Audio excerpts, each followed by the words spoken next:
ఏమైందిరా నాన్న బట్టలు సర్దుతున్నావు? ఎక్కడికైనా వెళ్తున్నావా? నా ఫ్రెండ్ మౌనిక ఓ ప్రాబ్లంలో ఉందమ్మా, నేను వెళ్ళాలి. మనకి ఈ గొడవలన్నీ ఎందుకురా? పోలీస్ కంప్లైంట్ ఇద్దాం, వాళ్ళే చూసుకుంటారు.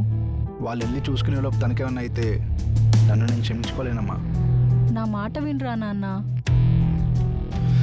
తన ప్లేస్లో నా సొంత చెల్లె ఉంటే ఇలా మాట్లాడేదాను అమ్మా.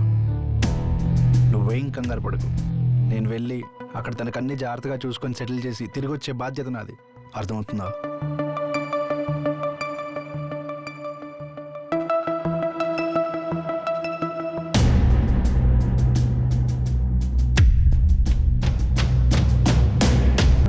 రే ప్రవీణ్గా, నువ్వు ఎవ్వడెనకాల నించున్నా ఈ ఊర్లో నిన్ను కాపాడే మొగోడే లేడ్రా. రేయ్, నువ్వు తప్పుకోకపోతే నిన్ను కూడా నిలువుగా చీరేస్తాన్రా.